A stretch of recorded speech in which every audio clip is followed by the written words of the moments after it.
Hello and welcome to Zona Restorations. It's been a while since I've actually been on this car. I bought it a few months ago and have been kind of piecing together what I'm going to do to this thing. So, a lot has happened. I have replaced the battery, I've put in lift pads, I have done rear brake hoses, a few things, fixed the sunroof, and I came to the conclusion that because the automatic transmission failed, and I went through that I was going to do a 6-speed manual swap. So here I am under the car with some parts, a transmission, and some luck to hopefully get this 850 to shifting gears. And it's going to be kind of crazy. I've seen no videos on this being done, so I'm the first one to videotape it that I know of.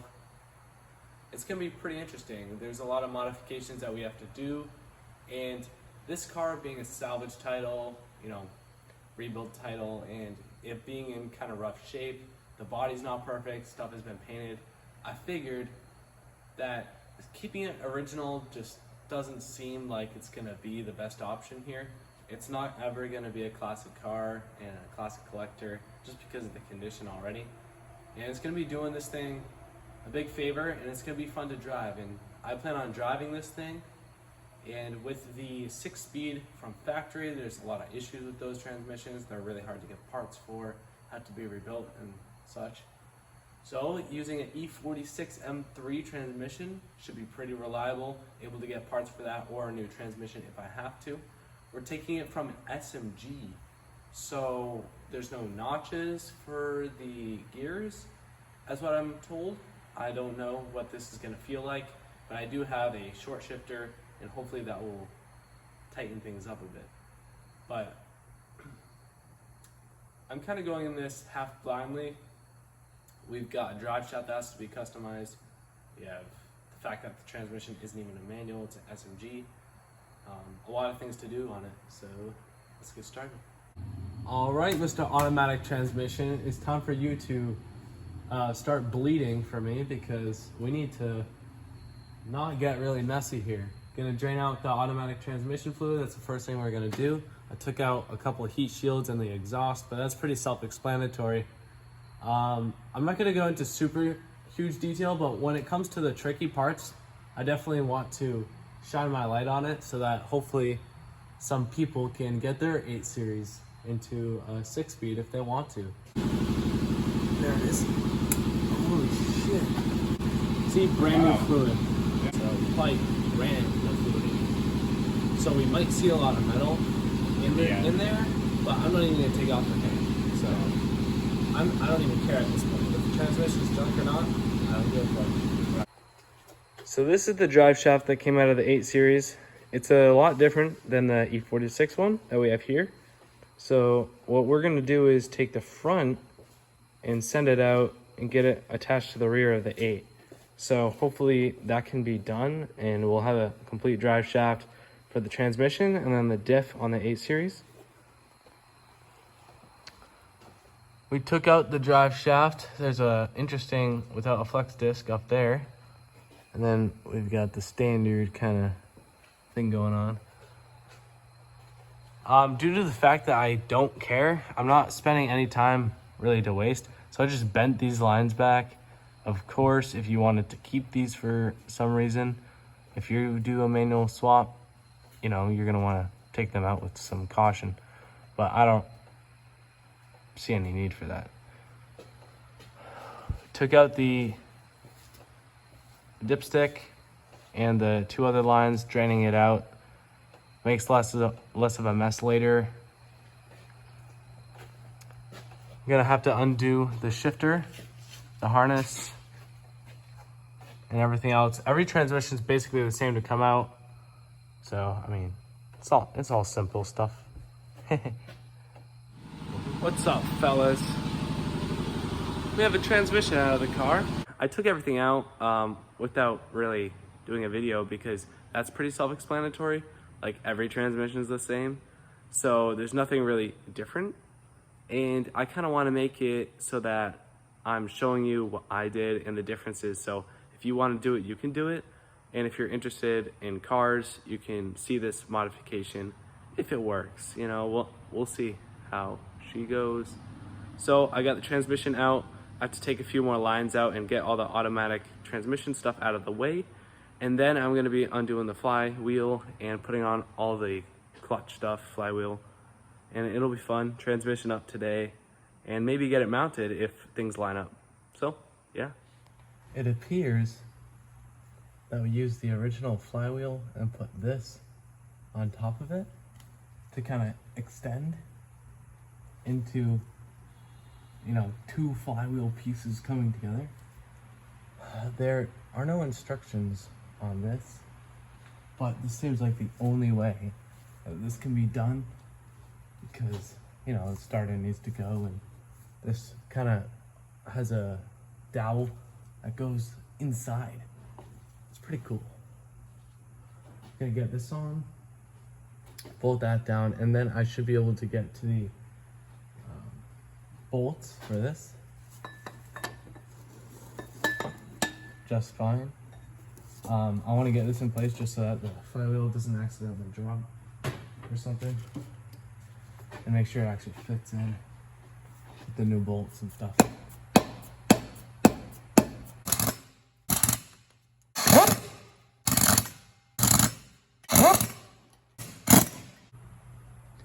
The factory torque spec is 75 foot-pounds.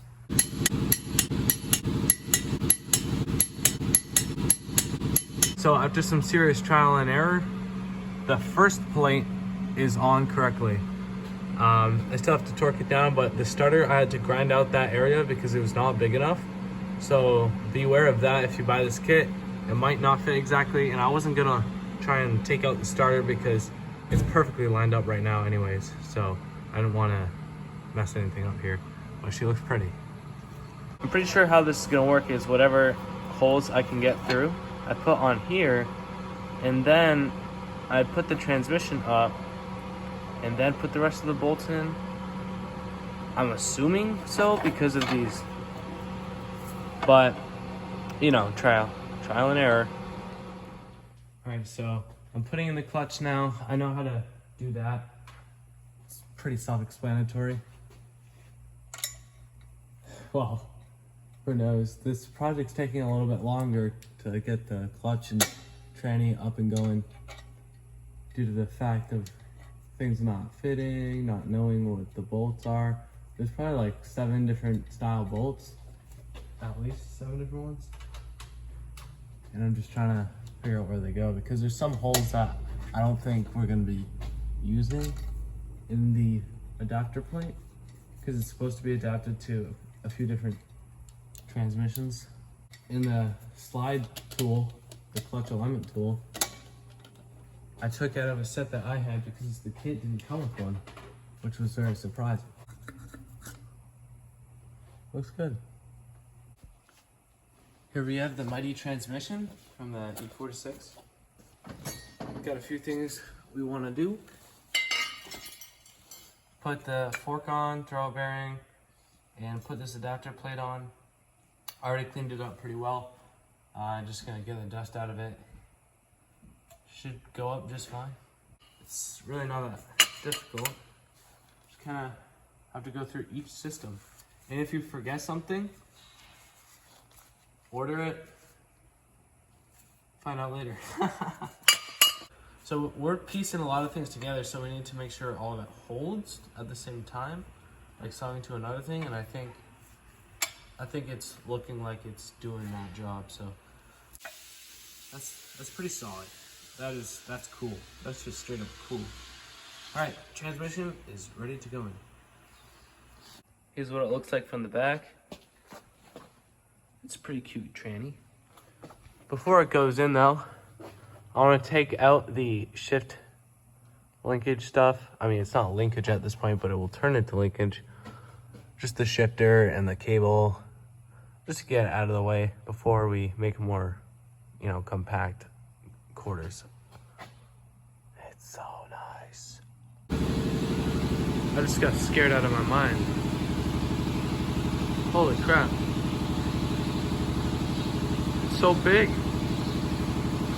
What the heck? Grasshopper. I've never seen one before.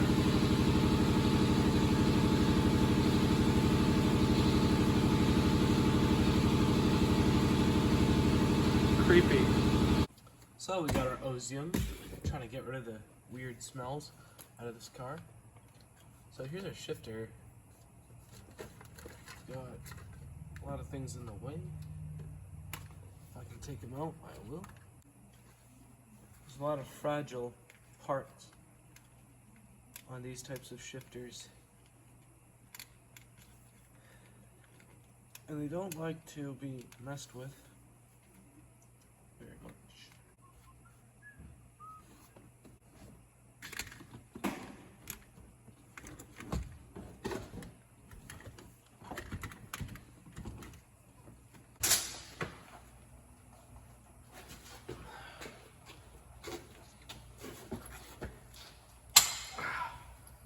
There's no way in hell I would have been able to do that with the transmission that we pulled out. Not that easy, anyways. When taking it out, it was one of the easiest transmissions I've ever taken out. Like once we got all the bolts loose, and even the bolts weren't that bad. It was just the nuts on the back side of the starter and on the opposite side of the starter that are annoying. They, you know, in reality, there's been much worse. And I was very surprised to see that I just popped a pry bar in, instantly came right out. It was really nice. Oh, there's a thing on the side of the transmission. It's getting in the way.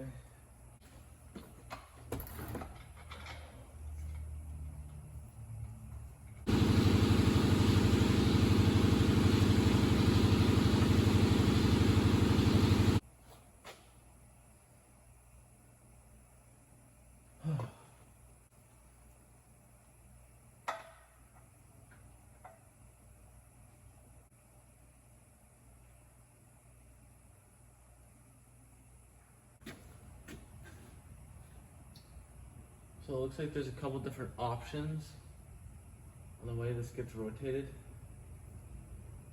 I need it rotated more because the tranny needs to be like right there, but it's angled.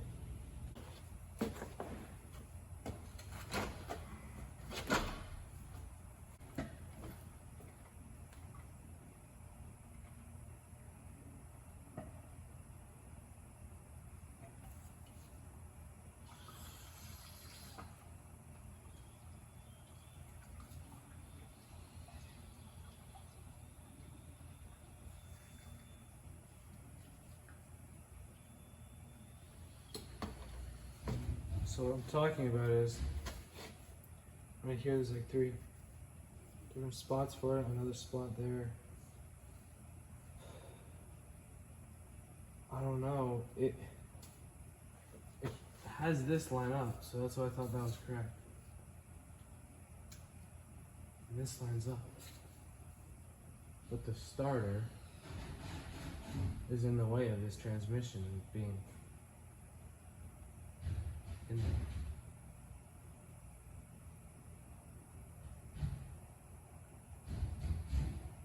I don't know. So the adapter plate ended up not working, at least in its current state. So the transmission would be to the left a little bit, which is not how you're supposed to do things. It has to be level for the fluid and for the, you know, everything just should be level. I'm not gonna have this transmission be tilted to the left. So I ended up having to grind down and cut and bore open some holes to get this thing to actually line up. So I do not believe it's manufactured for an E46 M3 transmission, even if they're saying it online. I guess I'm a guinea pig or something, or they sent me the wrong thing. So I will show you in the next video what I have going on. I did not video any of the modifications because it would take way too long. I did so many trial and errors, I just could not videotape it. It was very frustrating. After speaking to the guys at Drift HQ and them saying that I had the correct one, and I guess grind out the starter, which I already did, but the thing was not letting up. So I'll see you in the next video. A lot of progress has been made. This is as far as I went that night. It was pretty exhausting. Thanks.